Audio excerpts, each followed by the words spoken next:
Hello, and thank you for joining us for another edition of Stratfor Talks, a podcast focused on geopolitics and world affairs from Stratfor.com. I'm your host, Ben Sheen. In this episode, we take a close look at Russia 25 years after the fall of the Soviet Union. To get a sense of what has and hasn't changed over that time, we'll be joined by Stratfor's senior Eurasia analyst, Lauren Goodrich. Then, South Asia analyst Faisel Pervaiz discusses Pakistan's geographic challenges, including how Pakistan's borders, which do not correspond to natural geographic boundaries, shape the country and its relationships with its neighbours. But let's begin today with one of your listener questions about Africa. For that, I'd like to welcome Stratfor Sub-Saharan African analyst Stephen Rakowski. Thanks for joining us on the podcast, Stephen. Miguel wrote in to ask about the main factors that hold back Africa in terms of development compared to other regions of the world, such as Asia. What are some of the key drivers that you look at in your analysis? So, when examining the differences between doing business in Africa and doing it in Asia, several stark differences come into picture. First, Africa's geography is generally difficult. There is a relative lack of quality deep-water ports across the continent, navigable inland waterways, and in some areas there is just simply difficult terrain. For example, there are the soil-poor savannas of the Sahel or the dense jungles of Central Africa. All of these features combine from the ground up to literally drive up the costs of infrastructure, which remain woefully lacking across the continent. Many of these African countries have to deal with significant power outages, for example, which disrupts business continuity. At the same time, Africa's development of political institutions lags well behind other regions. This dynamic plays out in a chicken or egg style cycle. Basically, African states often lack funding to build new infrastructure. This is the result oftentimes of mismanagement and poor development. And a lot of that relates to the lack of maturity in African legal or political institutions, which serve to undermine investor confidence. At the same time, many African states are incredibly diverse. For example, in Nigeria, there are hundreds of different ethnic or tribal groups, and there are countless sub-ethnic or tribal groups, in addition to several different religions and several different geographic regions. At the very least, this serves to complicate the relations internally, and this contrasts with Japan, which is very homogeneous. We can't discount the importance of quality deep-water ports and numerous inland waterways that are navigable. For example, in North America and Europe, there are countless ports or waterways. Water transport is significantly less expensive than by air and also by land, either by road or train. Across Africa, infrastructure development lags, and oftentimes the vast majority of the continent is a part of this large hinterland, which is far removed from coastal ports. So the very basis of creating that infrastructure is just woefully more expensive in Africa than it is in many other parts of the world. Thank you, Stephen. And if you'd like to submit a question or give feedback on the podcast, reach out to us on 1-512-744-4300, extension 3917, or email us at podcast@stratfor.com.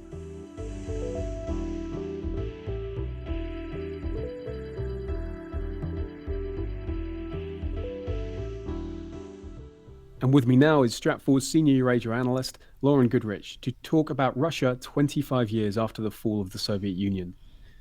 So Lauren, on December 26, 1991, the Kremlin lowered the iconic red flag that had flown over the Soviet Union for nearly 70 years.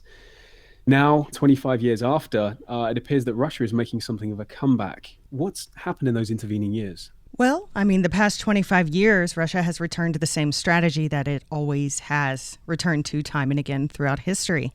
This is nothing new, and it should have been expected all along, just like the collapse of the Soviet Union should have been expected all along. So Russia has a very dynamic and ingrained strategy throughout history. It is very fragile and weak internally. It's a massive country that cannot defend its borders. And so because of this, Russian strategy, dating back, I would say even back to Ivan the Terrible, has been to hunker down at home, consolidate all your power at home, and then, of course, resurge out into your borderlands and control your borderlands. And so we've seen the Russian Empire do this. The Soviet Union was a brilliant example of controlling its borderlands, in which Russia controlled all the states surrounding it. So what we're seeing now out of Russia is the exact same strategy, in that Vladimir Putin, who came to power 17 years ago, which is astonishing to believe, the second longest running leaders after Stalin, his first task to order was, of course, to consolidate at home, to control the country politically, economically, financially, and socially in order to just rule the country. This has allowed him to, in the past decade, to really push back out into its borderlands. And it hasn't been a perfect strategy, of course not. There's been a lot of pushback from many states and from many blocs and powers, especially the Western powers. But what we have seen is that Putin has successfully kept at home consolidated while being able to continually find ways to maneuver through the borderlands in order to keep its influence outside of Russia. And that way the West and other foreign powers can't push into Russia. So, Lauren, I'm curious about some of the echoes we're seeing, because clearly after World War II and Russia, like you said, it sought to assert itself and seeking this security through expansionism. And we ended up in this world with these two great power blocks, the West and the United States leading that, and then Russia and the Warsaw Pact countries. When Russia fell apart, that ended the period of the Cold War, and we're effectively into some uncharted territory. Whereas now a lot of people are saying we're moving towards another Cold War, but one of a slightly different nature. How do you think that's going to play out in the near future? Well, we're definitely seeing a world in which Russia is feeling assertive enough to act like its old self. And so we're seeing Russia really push back outside of just its borderlands and to go back onto the international scene in the global theater, intervening in Syria, talking with the Libyans, exacerbating very deep divisions within Europe, and meddling inside the United States. And so we're seeing Russia act as if it's as strong as it was in the Soviet period. But there's a lot of differences when we talk about the Cold War dynamics from the actual Cold War to the dynamics that we're seeing today. Because during the Cold War, Russia was this huge military power. And now, last time I checked, that they couldn't wield as much military might as they did back then. Very much so. I mean, the Russian military is still formidable, but it's nothing that the Soviet military was. Just because, the Soviet military was a bloc. And we're not seeing that despite all the alliances that Russia has tried to create militarily. And so instead, we're seeing Russia use a lot different set of tools than the Soviet Union did. Now, this isn't to say the Soviet Union didn't use these tools. It's just it wasn't its primary objectives. And so we're seeing Russia, its greatest tool as of this moment is disinformation and propaganda. And that could be anything from news stories to social media to cyber hacking. And this has become a really big force that Russia is kind of rolling across the world, and not just inside the United States, but we're seeing it very deeply, particularly in Europe. Another difference as far as the Cold War dynamics is that, the Cold War really and truly was one bloc versus another bloc. It was the West versus the Soviet Union, and everyone had to take sides. And everyone who didn't take sides still was maneuvered within the great game between the Soviet Union and the West. And that's very different now. Now we have a multipolar world.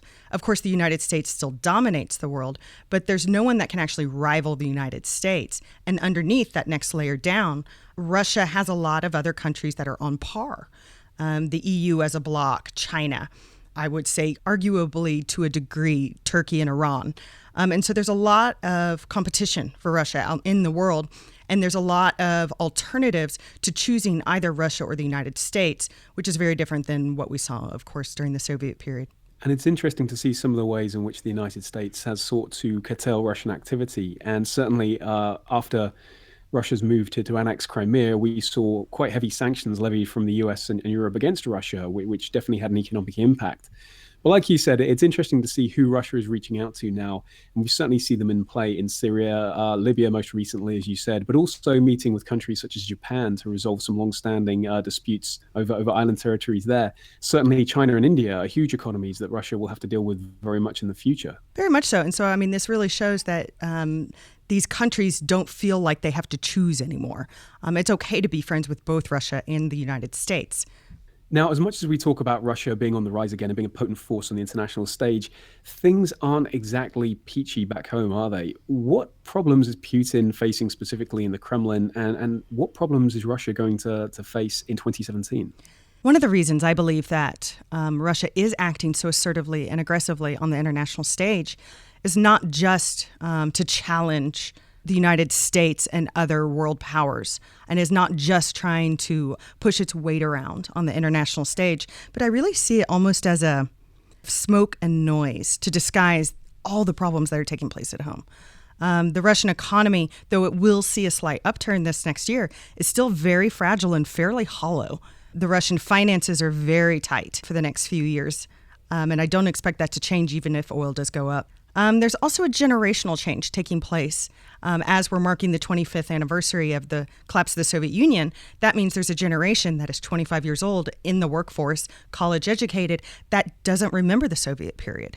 And then, of course, with Putin being in charge for as long as he has been, the political system that he's created over the past 17 years is starting to atrophy. It's starting to show its cracks. And because of this, there's an increased paranoia among the elites in the Kremlin on how much longer can we keep this system together.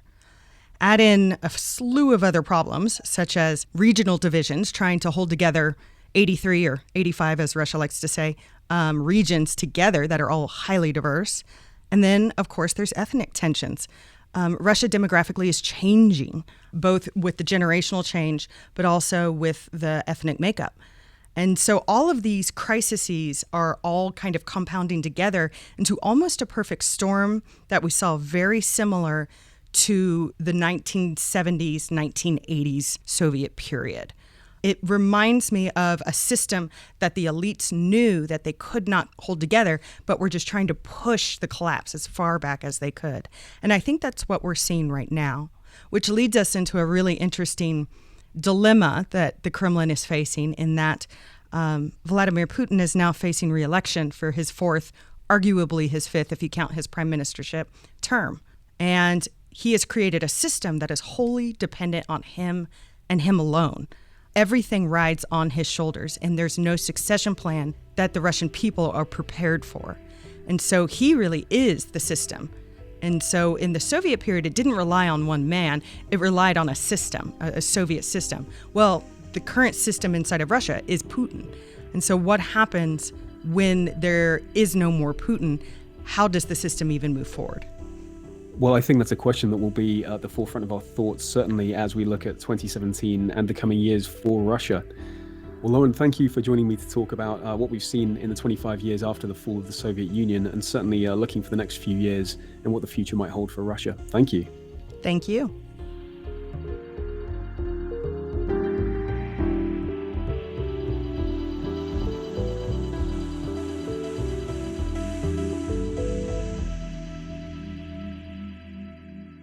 As many of our readers know, geography plays a critical role in Stratfor's methodology and how we identify the underlying forces that guide decision-making in global trends.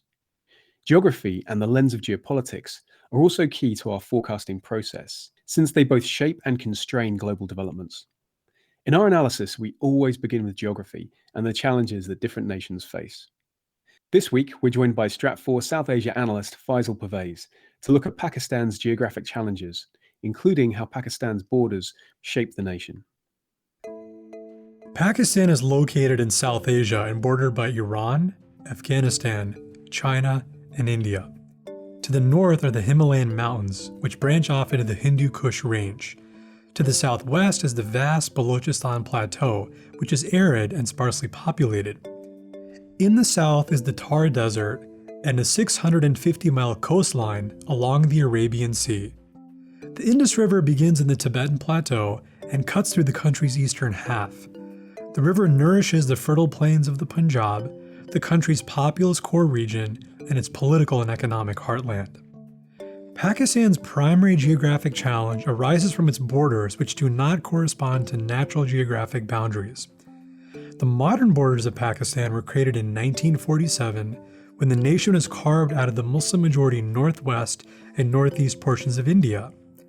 The countries have fought 3 wars since independence, and each claims the territory of Kashmir. Bangladesh, then known as East Pakistan, gained independence from Pakistan in 1971 with India's help. This reinforced the notion within Pakistan that India was an existential threat. Pakistan has long sought to gain influence in Afghanistan, both to secure strategic depth and to prevent Kabul from falling into New Delhi's orbit. On the west, the border between Pakistan and Afghanistan, called the Durand Line, has remained contentious since it was created by the British in 1893. Kabul claims that Afghanistan's true boundary runs deep into Pakistan to absorb the Pashtun tribal belt divided between both countries. The mountainous terrain has made the region difficult to govern, ensuring that the border remains porous.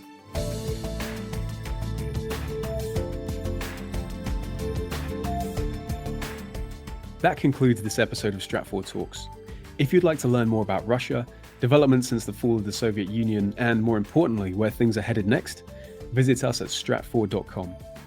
We'll also include links to related analysis in the show notes, as well as links to our latest forecasts for Africa and South Asia, to see how geographic challenges there will shape developments in the year ahead.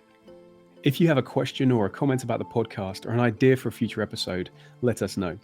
You can reach Stratfor Talks at 1-512-744-4300, extension 3917, or email us at podcast@stratfor.com. And for more geopolitical intelligence, analysis, and forecasting, visit us at stratfor.com or follow us on Twitter @Stratfor. Thanks again for listening.